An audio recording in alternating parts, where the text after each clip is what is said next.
स्वागत है आज की ताजा खबरों के इस शो में जिसका नाम है coach today Hindi.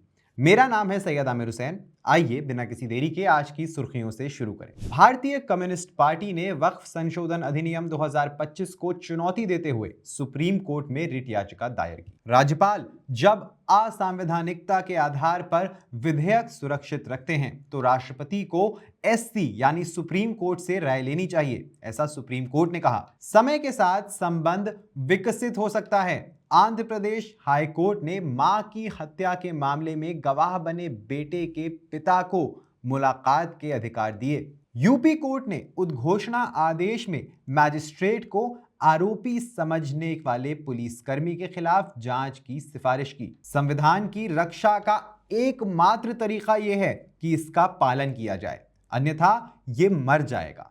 S Muralidhar. इन खबरों के बारे में ज्यादा जानकारी के लिए सब्सक्राइब करिए हमारा यूट्यूब चैनल या विजिट करिए हमारी वेबसाइट www.livelawin, जहां आप इन सारी ही खबरों के बारे में अच्छे से जान सकते हैं। लाइव लॉ हिंदी पे आपको हिंदी में सारी ताजा अपडेट्स भी मिल जाएंगी।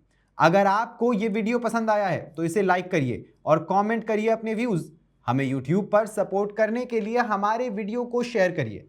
आप हमें सपोर्ट करके लीगल जर्नलिज्म को प्रमोट कर सकते हैं। चलिए अब बढ़ते हैं आज की खबरों की ओर। वक्फ संशोधन अधिनियम 2025 पर एक अन्य अपडेट में भारतीय कम्युनिस्ट पार्टी यानी सीपीआई ने नए पारित कानून के खिलाफ एक साहसिक चुनौती के साथ सुप्रीम कोर्ट का दरवाजा खटखटाया है। 9 अप्रैल को सीपीआई महासचिव डी राजा द्वारा दायर की गई याचिका में दावा किया गया है कि संशोधन तमिलनाडु में लगभग 50 लाख मुसलमानों और पूरे भारत में 20 करोड़ मुसलमानों के मौलिक अधिकारों का उल्लंघन करते हैं। अधिवक्ता राम शंकर द्वारा प्रस्तुत सीपीआई का यह कदम तमिलनाडु विधानसभा में मुख्यमंत्री एम.के. स्टालिन के नेतृत्व में पारित एक प्रस्ताव के बाद आया है, जिसमें केंद्र से विधेयक को वापस लेने का आग्रह किया गया है। अब सुप्रीम कोर्ट वक्फ संशोधन अधिनियम को चुनौती देने वाली कुल 10 याचिकाओं पर 16 अप्रैल को मुख्य न्यायाधीश संजीव खन्ना की अध्यक्षता वाली पीठ के समक्ष सुनवाई करेगा।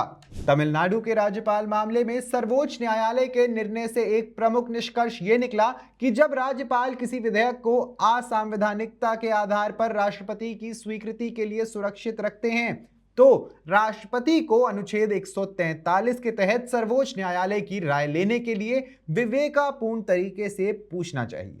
अनुच्छेद 143 राष्ट्रपति को महत्वपूर्ण कानूनी प्रश्नों पर सलाहकार राय लेने का अधिकार देता है। न्यायालय ने इस बात पर जोर दिया कि केवल संवैधानिक न्यायालयों के पास ही कानून की व्याख्या करने और संवैधानिकता पर निर्णय लेने का अधिकार है। सरकारिया और पंछी आयोग दोनों ने ही ऐसे संदर्भों की संस्तुति की थी। चूंकि राज्यपाल सीधे न्यायिक सलाह नहीं ले सकते, इसीलिए राष्ट्रपति को विधेयक भेजना, जो तब न्यायालय से परामर्श कर सकते हैं, एकमात्र व्यवहार्य मार्ग है। यह अभ्यास असंवैधानिक कानूनों को रोक सकता है, सार्वजनिक संसाधनों का संरक्षण कर सकता है और पक्षपात से बचा सकता है। संघ कार्यपालिका को किसी विधेयक की वैधता का आकलन नहीं करना चाहिए, उसे सर्वोच्च न्यायालय का पालन करना चाहिए, जो प्रेरक मूल्य रखती है। यदि राष्ट्रपति इससे विचलित होते हैं तो स्पष्ट कारण भी बताए जाने चाहिए। आंध्र प्रदेश उच्च न्यायालय ने एक पिता को सशर्त मुलाकात का अधिकार दिया, जिसे अपनी पत्नी की हत्या के आरोप से बरी कर दिया गया था, जबकि उसका नाबालिग बेटा उसके खिलाफ गवाह था। बच्चा अभी भी मातृ संबंधी रिश्तेदारों के पास है, जिन्होंने मामला दर्ज कराया था। हालांकि पिता ने गार्जियन एंड वार्ड्स एक्ट के तहत हिरासत की मांग की थी, लेकिन न्यायालय ने बच्चे की सुरक्षा और मानसिक स्थिति के बारे में चिंताओं का हवाला देते हुए इसे अस्वीकार कर दिया, जिसमें गला घोटने के संभावित निशान दिखाने वाली तस्वीरों और पिता से मिलने के लिए बच्चे की लगातार अनिच्छा को भी शामिल किया गया था। पिता के बरी होने और कानूनी चैनलों के माध्यम से प्रयासों को स्वीकार करते हुए न्यायालय ने बच्चे के कल्याण पर जोर दिया और हिरासत से इनकार करने के ट्रायल कोर्ट के फैसले को बरकरार रखा।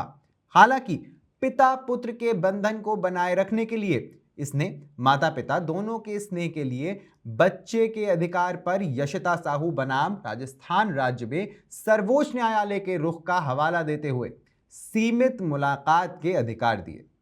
न्यायालय ने सावधानी पूर्वक बातचीत पर जोर दिया।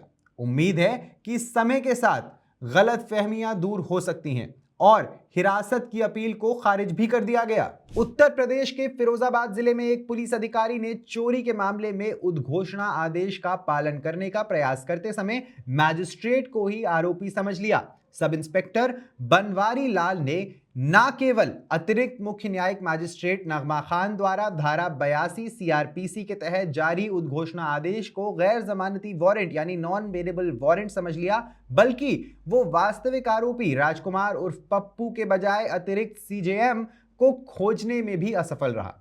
मामला तब प्रकाश में आया जब संबंधित एएसआई ने अदालत में एक रिपोर्ट प्रस्तुत की जिसमें कहा गया कि उसने उल्लेखित पते पर नगमा खान, जो कि न्यायाधीश थी, नामक एक महिला को नॉन बेलेबल वारंट तामील करने का प्रयास किया था, लेकिन वो उसे खोजने में विफल रही। वरिष्ठ अधिवक्ता और उड़ीसा उच्च न्यायालय के पूर्व मुख्य न्यायाधीश डॉक्टर एस मुरलीधर ने शुक्रवार को कहा कि संविधान की रक्षा करने का एकमात्र तरीका इसका अभ्यास करना है और विधि छात्रों से आग्रह किया कि विधिवादपूर्ण समाज में कैसे रहना है। इस बारे में सवालों का सामना करने पर वे संविधान की ओर रुख करें। उन्होंने जोर देकर कहा कि संविधान को संविधान निर्माताओं के जीवित अनुभव के खून और पसीने से लिखा गया था।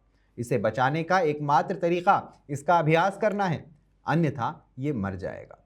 वे कोची इंटरनेशनल फाउंडेशन और national university of advanced legal studies द्वारा आयोजित परिवर्तनकारी संविधानवाद और न्यायपालिका की भूमिका पर व्याख्यान दे रहे थे।